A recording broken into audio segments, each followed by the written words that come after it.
Hello friends, welcome to my channel Mastaki Pathshala where you learn English better through Bengali যেখানে তোমরা ইংরেজি শিখবে বাংলায় অনেক বেটার ভাবে। সামনেই তোমাদের West Bengal police SI mains পরীক্ষা হতে চলেছে 2025 এবং সেই মেন্স পরীক্ষার ইংলিশ প্রিপারেশনের জন্য মক টেস্ট সিরিজ নিয়ে আসা হচ্ছে। তোমাদের ডেসক্রিপটিভ যে ইংলিশ পেপার সেখানে আউট অফ 50 তোমাদের 20 মার্কসের ডেসক্রিপটিভ ইংলিশ গ্রামার থাকে। ডেসক্রিপটিভ ইংলিশ গ্রামারের মধ্যে বিভিন্ন রকম তোমাদের টপিক রয়েছে যেগুলো আমরা প্রিভিয়াস ইয়ার্স দেখেছি বিভিন্ন রকম ভাবে প্রশ্ন আসছে। কখনো ন্যারেশন চেঞ্জ, ভয়েস চেঞ্জ, কখনো প্রেপোজিশন দিয়ে ফিল ইন দি ব্ল্যাঙ্কস আসছে, কখনো ইডিয়ামস দিয়ে মেক সেন্টেন্স আসছে, কখনো সিনোনিমস আসছে, কখনো অ্যান্টোনিমস আসছে, কখনো ওয়ান ওয়ার্ড আসছে, কিংবা কখনো বলতে পারো যে হোমোনিমস দিয়ে মেক সেন্টেন্স করতে দিচ্ছে। তো বিভিন্ন রকম ভাবে তারা প্রশ্নগুলো কিন্তু চেঞ্জ করতে থাকছে। সো আজকের ক্লাসেও আমরা যে মক টেস্ট নিয়ে এসেছি সেই মক টেস্ট প্রিভিয়াস ইয়ার্স অর্থাৎ 2022 তে যে পরীক্ষা হয়েছিল সেই কোয়েশ্চেন প্যাটার্ন ফলো করে তোমাদের ডেসক্রিপটিভ যে ইংলিশ গ্রামার রয়েছে সেটা উপরে প্রশ্নগুলো করা হয়েছে। প্রত্যেকটা মক টেস্টে আমরাও কিছুটা এক্সপেরিমেন্ট করার মতো করেই বিভিন্ন রকম প্রশ্ন নিয়ে আসা হবে, অর্থাৎ যাতে তোমাদের পরীক্ষাতে যে কোনো রকমের প্রশ্ন আসলেই তোমরা লিখতে পারো, পরীক্ষাতে সুন্দর করে সঠিক উত্তর করতে পারো, তোমাদের যাতে প্রবলেম না হয়। তাই প্রত্যেকটা মক টেস্টেই আমরা কিন্তু will keep changing question pattern, কিংবা বলতে পারো কোয়েশ্চেনের টপিক চেঞ্জ হতে থাকবে।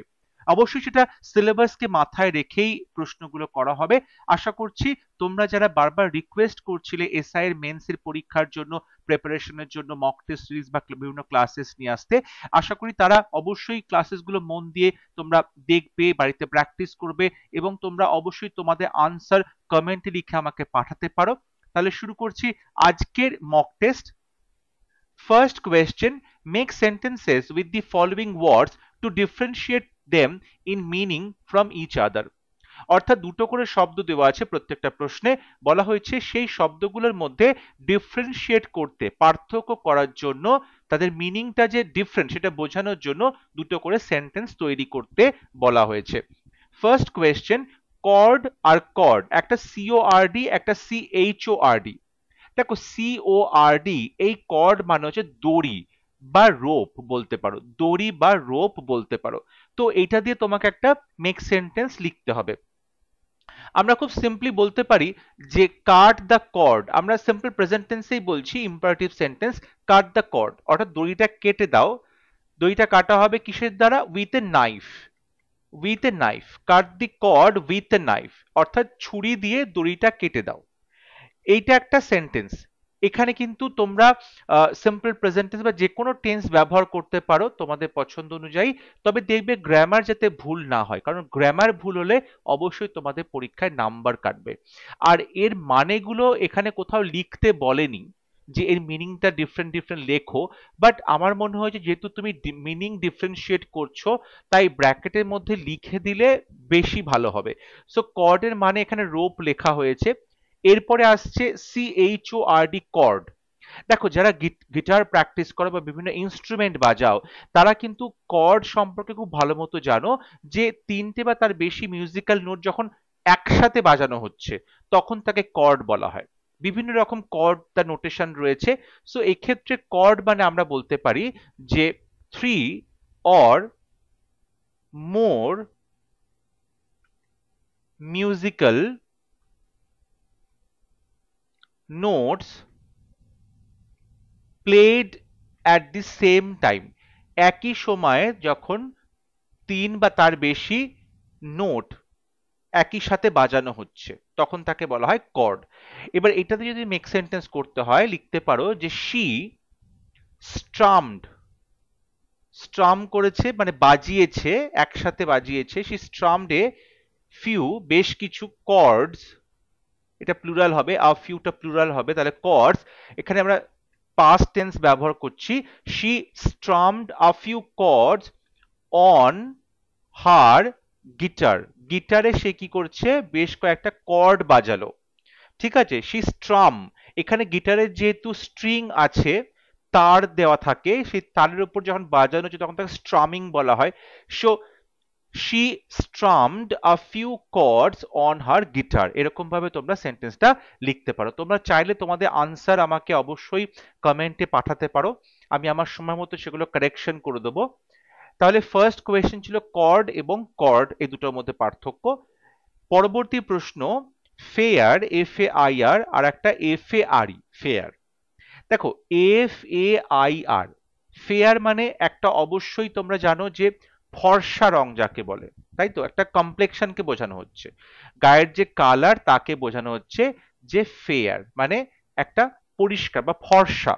সেক্ষেত্রে আমরা বলতে পারি যে he has a fair complexion, he has a fair complexion, তার কিন্তু গায়ের রংটা খুব পরিষ্কার, ফর্সা গায়ের রং, তাহলে he has a fair complexion এটা বলা যেতে পারে।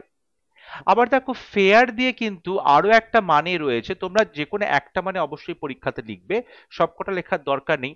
ফেয়ার মানে একটা কিন্তু গ্যাদারিং বোঝায় না, মেলা হচ্ছে, ফেয়ার মানে মেলাকেও বোঝায়, মেলা ফেয়ার। তাহলে সেক্ষেত্রে আমরা বলতে পারি যে তুমি মেলা থেকে একটা খেলনা কিনেছিলে, সো আই বট, কিনেছিলাম এটা আমরা পাস্ট টেন্সে করছি, I bought a toy, I bought a toy from a fair, আমি একটি মেলা থেকে একটি খেলনা কিনেছিলাম, so I bought A toy from a fair, এটা বলা যেতে পারে। আবার আর একটা ফেয়ার আছে, সেই ফেয়ার মানে হচ্ছে যেটাকে বলে ফেয়ার জাস্টিস বা ন্যায় বিচার, বা ন্যায় বিচার, জাস্টিসের কথা বলা হচ্ছে, ফেয়ার জাজমেন্ট অর্থাৎ ন্যায় বিচার, এটাও কিন্তু বলা যেতে পারে। সো সেক্ষেত্রে আমরা বলতে পারি যে ইউ তোমাকে দেওয়া হবে, ইউ শ্যাল বি গিভেন, আমরা এখানে প্যাসিভ ভয়েস করছি, you shall be given a fair, a fair treatment, তোমাকে ন্যায় বিচার বা তোমার সাথে ন্যায় আচরণ করা হবে, you shall be given a fair treatment, ঠিক আছে, তোমার সাথে ন্যায় আচরণ করা হবে। এই যে ফেয়ার, এফ এ আই আর, এটা দিয়ে কিন্তু দেখো আমরা তিন রকম মিনিং, তিন রকম সেন্টেন্স লিখলাম। তোমরা অবশ্য পরীক্ষাতে একটাই লিখবে, তিনটে লেখার দরকার নেই, বাট জেনে রাখা ভালো, তাই জন্য তিন রকম যে মিনিং সেটা বলে দিলাম।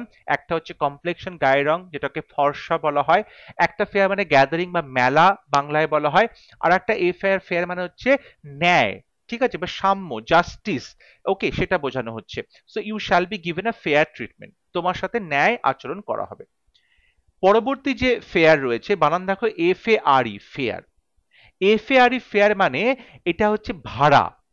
ধরো তুমি বাসে যাচ্ছ, ট্রামে যাচ্ছ, ট্রেনে যাচ্ছ, এই যে ভাড়া, তাকে বলা হয় F A R E fair. অর্থাৎ যে টাকাটা তুমি দিচ্ছ, দ্য মানি পেড, টাকা পয়সা দেওয়া হয়, পে করা হয় ফর এ জার্নি, কোথাও যাবার জন্য, ফর এ জার্নি, কোথায় দেওয়া হয় এটা, পাবলিক ট্রান্সপোর্টে, অন পাবলিক ট্রান্সপোর্ট, ট্রেনে যেতে গেলে ভাড়া লাগছে, তারপর ট্রামে বা বাসে, এগুলো পাবলিক ট্রান্সপোর্ট। সো সেই পাবলিক ট্রান্সপোর্টে ট্রাভেল করতে গেলে যে ভাড়া বা পয়সা দিতে হয় তাকে বলছে ফেয়ার। এখানে আমরা বলতে পারি দ্য ম্যান কুড নট, এটা আমরা পাস্টে লিখছি, করতে পেরেছিল না, the man could not afford, মানে সে অ্যাফোর্ড করতে পারেনি, দ্য এয়ার ফেয়ার, অর্থাৎ বিমানের যে ভাড়া, সেই বিমানের ভাড়াটা সে অ্যাফোর্ড করতে পারলো না, সে সেই ভাড়াটা দিতে পারলো না, the man could not afford the air fair, এটা আমরা সিম্পল পাস্ট টেন্সে সেন্টেন্সটা লিখলাম। পরবর্তী প্রশ্ন লুজ এবং লুজ, এল ডাব্লিউ এসি, এল ও এসি। দেখো এল ডাব্লিউ এসি লুজ মানে হচ্ছে, তুমি বলতে পারো যেটা হচ্ছে আলগা, ঠিক আছে, বা কোনো কিছু খুলে দেওয়া, লুজ, তাহলে আমরা বলতে পারি আনফাসেন, খুলে দেওয়া, আনফাসেন, ঠিক আছে, আনফাসেন মানে খুলে দেওয়া। সো বলা যেতে পারে loose the chain, loose the chain of the dog, অর্থাৎ কুকুরের গলাতে যে চেনটা রয়েছে, শিকলটা রয়েছে, সেটাকে লুজ করে দাও, খুলে দাও, তাহলে loose the chain of the dog. লুজের কিন্তু আর একটা হতে পারে যেটা লুজ ফিটিং বলা হয়, মানে ঢিলে ঢালা পোশাক, ঢিলে ঢালা পোশাক, সেটাও তোমরা এখানে ইউজ করতে পারো। আর একটা যে প্রশ্ন আছে এলওএসি লুজ, এটা মানে হচ্ছে কোনো কিছু হারিয়ে ফেলা, মিস করে যাওয়া, কোনো কিছু হারিয়ে ফেলা। ঠিক আছে। সো এক্ষেত্রে আমরা বলতে পারি যে আই হ্যাভ লস্ট, আমরা এখানে প্রেজেন্ট পারফেক্ট টেন্স ব্যবহার করছি, সাবজেক্টের পরে হ্যাভ এবং তারপরে ভার্বের থার্ড ফর্ম, তা লুজের third form lost. So I have lost my book, আমি আমার বইটাকে হারিয়ে ফেলেছি। এখানে লুজ এবং লুজ দুটো মিনিং, একটা আনফাস্টেন বা খুলে ফেলা, একটা হচ্ছে হারিয়ে ফেলা, এই দুটোই এখানে লেখা হয়েছে। তোমরা পরীক্ষাতে তোমাদের যে প্রশ্ন আসবে সেই প্রশ্নের পাশে ব্র্যাকেটে তোমরা অবশ্যই তার মিনিংটা লিখে তারপর মেক সেন্টেন্স করবে, তাহলে পরীক্ষকও বুঝতে পারবে যে কোন মিনিংটা তোমরা বোঝাচ্ছ এবং মেক সেন্টেন্সটা কোন মিনিংকে ফুটিয়ে তুলছে, সেটা অনেকটা বেশি সুবিধাজনক হবে। কোয়েশ্চেন নাম্বার ডি, লাইটনিং আর লাইটিং। লাইটিং মানে অবশ্যই যেটা আলো জ্বালানো হয়, তাই না? কোনো কিছু আলো জ্বালানো হচ্ছে, তাহলে আমরা বলতে পারি কিন্ডলিং। কিন্ডলিং মানে জ্বালানো, কিন্ডলিং ফায়ার, আগুন জ্বালানো বা আলো জ্বালানো, তাকে বলছে লাইটিং। লাইটিং, আলো জ্বালানো হচ্ছে, সো কিন্ডলিং ফায়ার। দেখো তোমরা, পুজো সামনে আসছে, আর পুজোতে আমরা জানি চন্দননগরে জগদ্ধাত্রী পুজো যে লাইটিং, সেটা কিন্তু বিখ্যাত, সেটা বলতে পারো যে ইন্টারন্যাশনালি সেটা কিন্তু ফেমাস। ওকে, সো আমরা বলতে পারি the lighting, lighting of Chandannagar, lighting of Chandannagar during during festivals. আমরা এখানে পার্টিকুলার যে জগদ্ধাত্রী পুজো সেটার কথা না বলে ডিউরিং ফেস্টিভ্যালস বললাম, মানে উৎসবের সময় চন্দননগরে যে লাইটিং, ঠিক আছে, সেটা হয় ফেমাস, হয় famous is famous in in India. আমি ইন্টারন্যাশনাল না লিখে আমি শুধু ভারতবর্ষ লিখলাম, ইন ইন্ডিয়া, ভারতবর্ষে বিখ্যাত। So the lighting of Chandannagar during festivals, অর্থাৎ উৎসবের সময় যে চন্দননগরের লাইটিং ইজ ফেমাস, সেটা হয় বিখ্যাত ইন ইন্ডিয়া, ভারতবর্ষ। এখানে কিন্তু সিম্পল প্রেজেন্ট টেন্স আমরা ব্যবহার করছি। আর একটা যেটা দেওয়া ছিল লাইটনিং, লাইটনিং মানে হচ্ছে যে বজ্রবিদ্যুৎ চমকায় আকাশে, সেটাকে বলা হয় লাইটনিং, অর্থাৎ যে লাইটটা হয়, ঠিক আছে, যে মানে আলোক ঝলকটা হচ্ছে বিদ্যুৎ চমক, তাকে বলছে লাইটনিং। তাহলে the flash in the sky, আকাশে যে আগুনের আলোর যে ঝলকানি, সেটাকে বলা হচ্ছে লাইটনিং। এটা বলা যেতে পারে দ্য ম্যান ওয়াজ কিল্ড, এখানে আমরা প্যাসিভ ভয়েস দেখছি, সিম্পল পাস্ট টেন্সে passive voice, the man was killed by lightning, অর্থাৎ বলা হচ্ছে যে মানুষটা মারা গিয়েছিল বিদ্যুৎ পৃষ্ঠ হয়ে, ঠিক আছে, এখানে আমরা লাইটনিং বলছি, অর্থাৎ যে বাজ পড়লো, ঠিক আছে, সেই বাজ পড়ে লোকটি মারা গেল। নেক্সট কোয়েশ্চেন, পোল, পোল, পিওএলই আর পিওডব্লিউএল। পিওএলই, পোল মানে হচ্ছে লাঠি, স্টিক, ঠিক আছে, পোল মানে লাঠি, পিওএলই পোল মানে লাঠি বলা যেতে পারে। সো আমরা বলতে পারি the pet dog was tied, tied মানে বেঁধে রাখা হয়েছিল, ঠিক আছে, তাহলে পোষা কুকুরটাকে বেঁধে রাখা হয়েছিল টু এ পোল, একটা পোলের সাথে বা লাঠির সাথে। The pet dog was tied, কুকুরটাকে বেঁধে রাখা হয়েছিল টু আ পোল।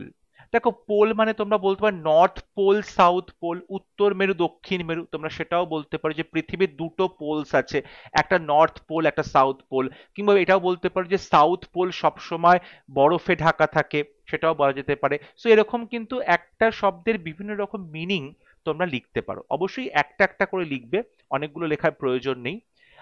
আর একটা আছে পিওডব্লিউএল, পোল, এই পোল মানে হচ্ছে ভোট দেওয়া, ঠিক আছে, তাহলে আমরা বলতে পারি ভোটিং অ্যাট ইলেকশন, অর্থাৎ নির্বাচনে ভোট দেওয়া, ভোটিং অ্যাট ইলেকশন, তাকেও বলা হচ্ছে পোল, ঠিক আছে, ভোট দেওয়া। দি পলিটিক্যাল লিডার,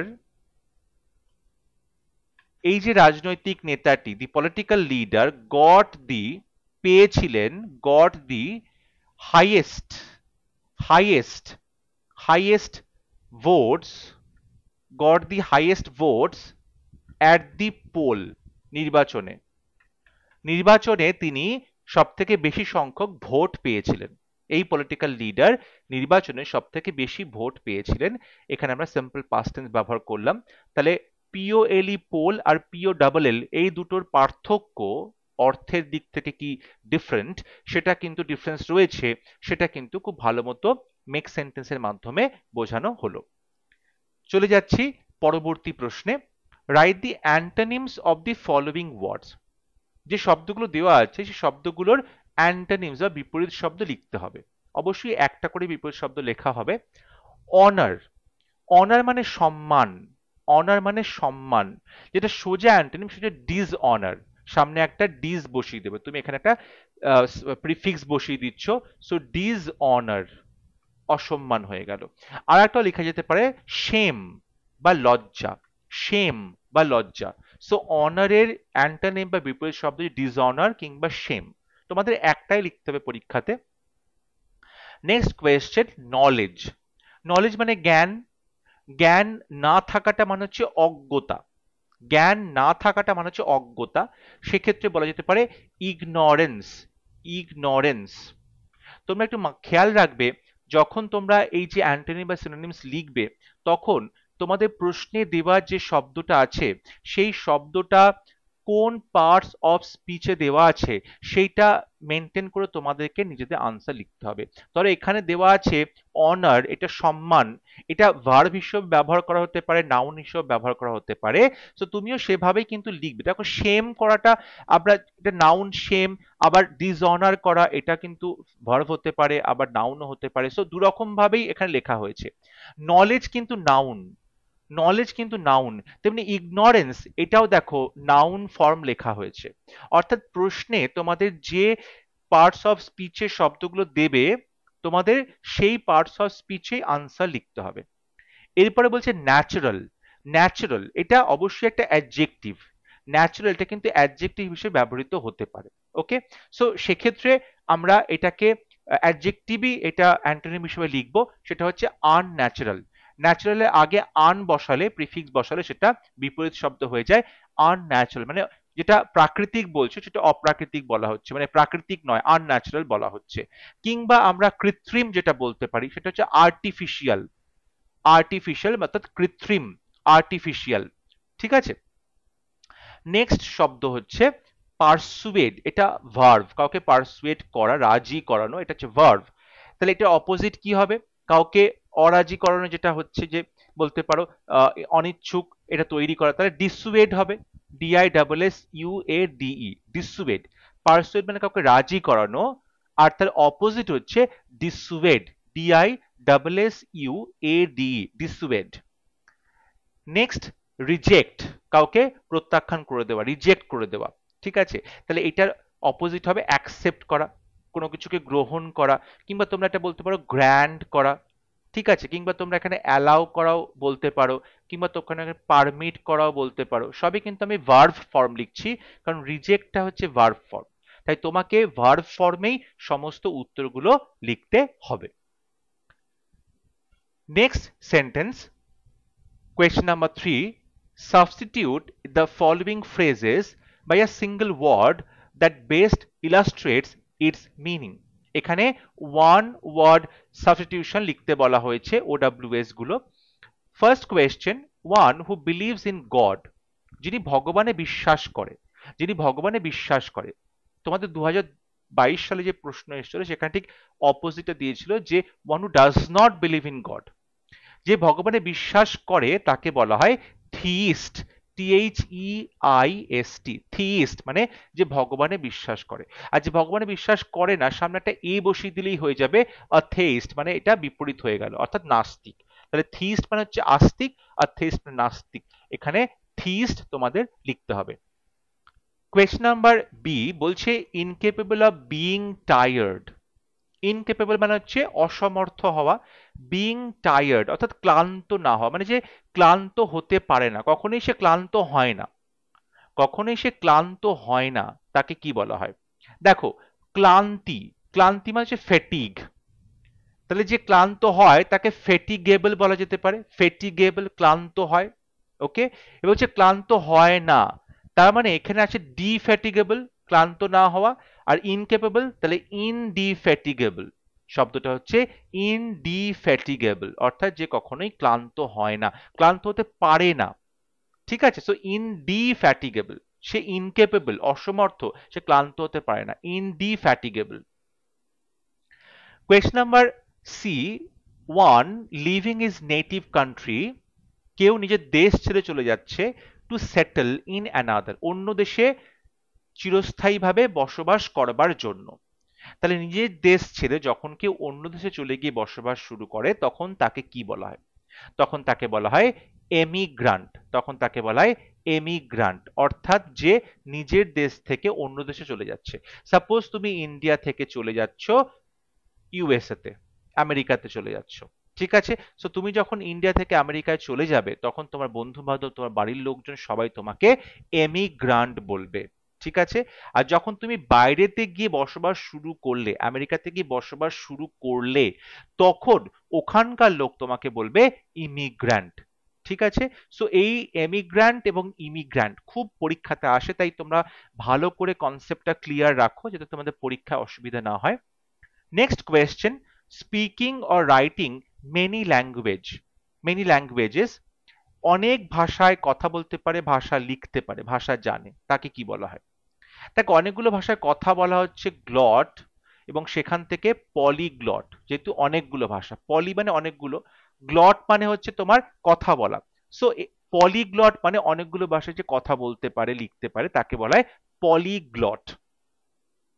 এবং আজকে মক টেস্টের last question, a paper written by hand, অর্থাৎ হাতে লেখা কোনো কাগজ, হাতে লেখা কোনো বই, হাতে লেখা কোনো পুস্তক, তাকে কি বলা হয়? তাকে বলা হয় ম্যানিউস্ক্রিপ্ট।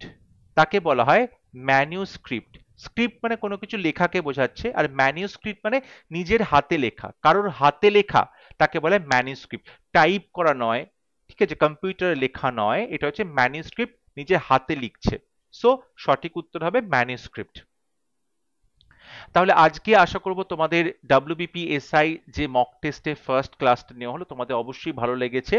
এখানে 20 মার্কসের প্রশ্ন রাখা হয়েছে, কারণ তোমাদের পরীক্ষায় 20 মার্কসের ডেসক্রিপটিভ গ্রামার থেকে প্রশ্ন আসবে, 20 মার্কস আসবে ট্রান্সলেশন থেকে, এবং 10 মার্কস আসবে রাইটিং, অর্থাৎ প্রেসি এবং রিপোর্ট রাইটিং এর মধ্যে অর থাকবে, যে কোনো একটা লিখতে হবে, হয় প্রেসি নয় রিপোর্ট রাইটিং। আশা করছি ক্লাসটা ভালো লেগেছে। যদি ভিডিওটি ভালো লাগে অবশ্যই ভিডিওটি লাইক করবে, শেয়ার করবে, এবং আমার চ্যানেলটি সাবস্ক্রাইব করতে ভুলবে না। পরবর্তী লেসনে খুব শীঘ্র দেখা হবে, ততক্ষণ সবাই ভালো থাকবে, সুস্থ থাকবে। Thank you.